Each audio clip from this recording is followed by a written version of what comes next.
So yeah, I'm going to get us started. We're here to talk about our Education Studies primary concurrent students. Education Studies primary is a Q94 qualification, and by concurrent students we mean students who are studying full-time, 2 modules, 120 credits at the same time. And for those of you who were in the poster session, you'll have seen the poster that accompanies this. So first of all, just a bit about our scholarship team. One of the real strengths about this project was the fact that it was a cross-qualification project and the breadth of experience that our team brought to it. So we were drawing on our 3 core modules. We were drawing on our module team chairs, on our staff tutors, on our associate lecturers, on our cluster managers, and also very heavily on LDS, who were able to support us in some of the data collection that we needed to do, as we needed to get access to some of the data that's not available via the normal channel of Power BI. So we're really grateful to them for their support. So really, how did this project come about? Well, since Education Studies Primary was launched 5 years ago, we've had increasing levels of concurrency. So across the qualification, nearly 50% of students are studying full time. And actually that level goes up to nearly 70% when you get to level 2 and 3. And actually Q94 has the 3rd highest concurrency levels across the Open University as a whole. Yet our outcomes are excellent and are consistently above averages. So we wanted to understand how our students were succeeding in this way. So the aims of the project were really initially to build on some of the work we carried out on module level. So we'd done a study on E309 where we saw that not only were concurrent students doing really well, but they were consistently outperforming their part-time peers. We're a very large qualification. We have about 5,000 students studying actively in any year. So what we needed to do really was better understand the nature and diversity of that cohort so we could then understand their decision making. And to understand their experiences and the challenges they faced and really how they overcame them. And from that, we can then go on and try and share some of that success and generate guidance for the qualification and module teams, for ALs, for SST, and so on to support students as best we can. So broadly speaking, our questions were, well, why are students choosing to study full-time? What's the rationale for that? What's their decision-making process? What things are they having to take into account when they consider their study patterns? What's their experience of studying at full-time intensity? And really, what could we be doing or should we be doing differently in regards to these students who make up the majority of our cohort? So just a very brief note on the research approach. We've got lots more in some of the other presentations we've done, which we'll link to later. But broadly speaking, we had a mixed method approach. We had a really large data set because we looked at our 3 modules across 3 years worth of presentations. So we had a vast amount of data to look at. So we were focusing primarily on, obviously, on concurrent students. And then within that group, we also focused in on students with a disability flag. And then we looked at the experiences and achievements of students by ethnicity. So alongside the quantitative data, we had a large amount of qualitative data. So we had nearly 250 student and AL questionnaires completed, which were then followed up by nearly 40 interviews. And from that led to the creation of 5 student vignettes. So these kind of 5 representative students that kind of told the story of what the cohort were doing as a whole. And Lorraine's going to talk about that shortly. In terms of our data analysis, to ensure a really fully rounded analysis, one of the things we did as part of the design of this project was make sure that our team was drawn from a really diverse range of staff who work with and support students in different ways. And what that enables us to do is carry out a really multi-layered and multi-vocal analysis that really informed our understanding of students and their motivations and gave us a much more nuanced take on what they were doing. And what this really enabled us to do was challenge some of the long-standing preconceptions about concurrent students and that they were underachieving, because certainly when we started this project, that was still quite a dominant voice. We really wanted to move away from that deficit model. We wanted to be in a better position to respect our students' choices. We offer flexibility to our students and they take advantage of that, as they should. And so we need to support those choices and value their ways of working and recognise the achievements that they're making. So there was an enormous amount of data to get through, and it took a long time to bring together those strands, but we were able to kind of bring those different elements together and weave together these very fragmented stories into something much richer. And through a process of thematic coding, we were able to come up with these very rich stories that formed 5 very generalized student types, which actually tell us a lot about who our students are and why they're studying in this way. So these we refer to as our student vignettes. And I'm just going to pass over now to Lorraine to talk about those.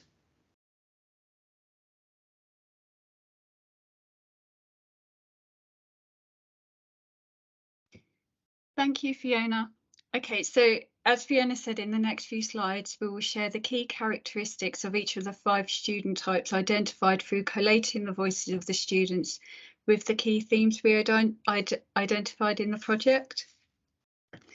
Could you change this? Thank you, Fiona. So starting with the core adapter is finding their way as they study, using their experience to further refine their approach to studying. So not only are they learning how to use resources and access support, they are also learning that targeted support is available and are developing their confidence to ask for this help when they need it. Another key characteristic of this group is that they are learning how to balance the advantages and disadvantages of social media, as well as some students have found it to be beneficial.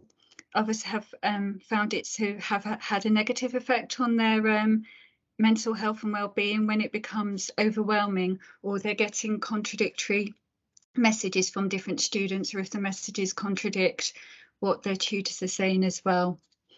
So next slide, please, Fiona. I feel like Professor Chris Whitty at the moment. Okay, so moving on to the career changer. As there are risks and sacrifices involved in changing careers, career changers have to make very focused decisions in relation to their study strategy. For some, it might actually be an eggs in one basket situation. Because there is pressure to make the right decision so that the sacrifices they have made, especially in relation to their family, pays off, these students are very driven and find motivation through different aspects of their modules, as well as applying what they've learned to other parts of their life, such as using different theories to help them with their parenting decisions. So moving on to the intentional full-timer. The intentional full-timer is goal-orientated and wants to secure QTS in 4 years. Although this is the standard length of time to achieve QTS following the traditional route at a BRIC university, these students have consciously compared the OU with BRIC universities and chosen the OU for its flexibility. Many intentional full-timers are already working in school for experience, and this approach allows them to study at the same time. This student has also embraced online learning using forums and social media to develop connections with other students, thereby not missing out on what is considered to be the traditional university experience. So moving on to the multitasker.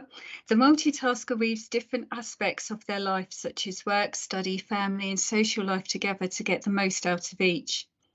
They make sophisticated use of resources, exploring how to use each to its maximum potential in good time to maintain the tight and organised ship that is essential to this approach, as some may be resitting GCSEs so that they can start a PGCE once they have finished their degree.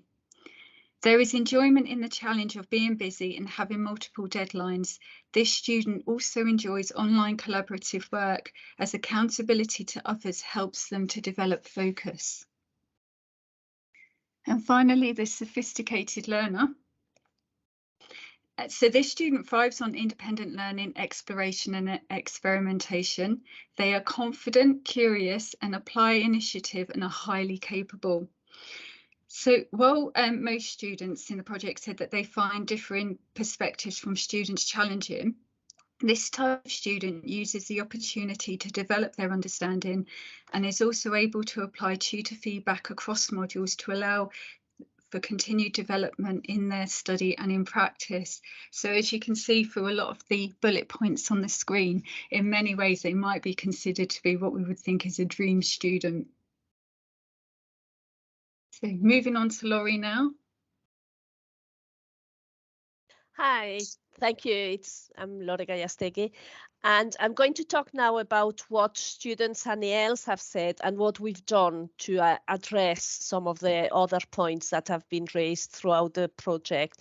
So we asked them what was the most challenging, and as you can see at the bottom, is the dates, the TMA dates clashing or being very close to each other. So what we've done, for example, in E309, we've adapted the assessment strategy, and next year we're moving the TMAs to a Monday rather than the Thursday. So that is allowing a few days between TMAs, because moving the weeks is more difficult in our study calendars. In E103 also, we are looking at, in our remake, which is June 24J, we are looking at moving the end of module TMA to the week before, to week 30, so that all the TMAs, we work with E102 very closely. We've got a lot of concurrent students, so that there's always a 1 week gap between TMAs. Next slide. Then also what works. So we saw again what works is the distributed TMA dates, but also tutorials. So we had a lot of mentions of the tutorials, the recordings, the empty room recordings we do for tutorials. If you look at the bottom, what doesn't work so much is the social media. And it's interesting to see that in some of the vignettes, the students found that social media was helping them. And throughout our conversations with students, and the survey, we often found students mentioning that they were using social media in different ways. So sometimes they were engaging with it, but then, for example, at TMA times, they just left it aside so that they could concentrate on their studies. So a lot of students, there was very mixed views on social media, we've got to say. If we go to the next one, we're now moving on to what the ALs are doing. And we've got to remember, for these students and most students, the ALs are the face of the OU. And the support of the ALs is key in helping them moving towards a completion. Of course, there's also the module resources and the SST support. But some of the strategies, what we're saying is that amongst ALs, we have started to see, as Fiona mentioned earlier, a slight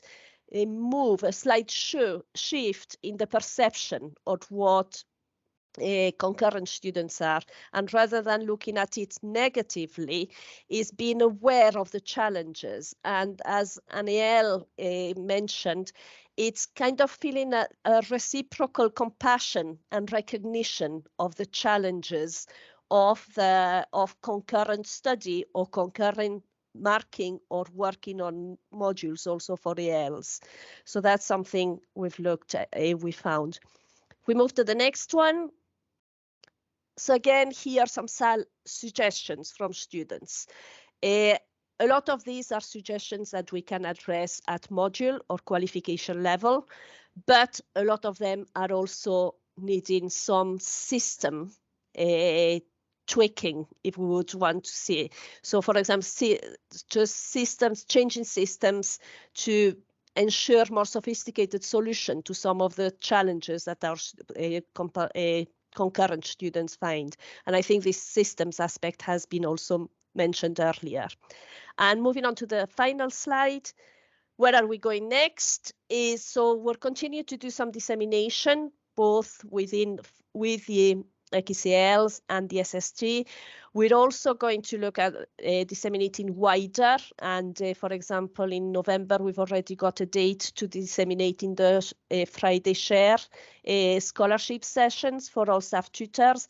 And we're also looking at possibly publishing something externally.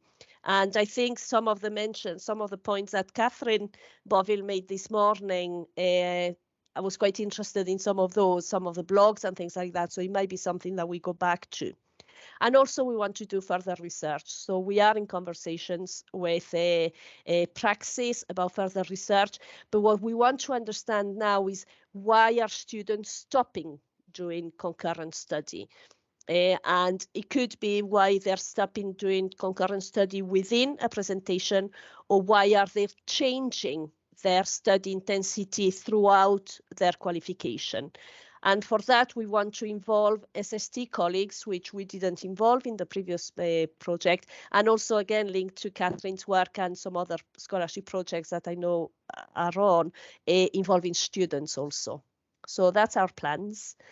And that's the link that you've got there also will take you to the poster that you saw in the lunchtime and also the report. So that's us. Thank you.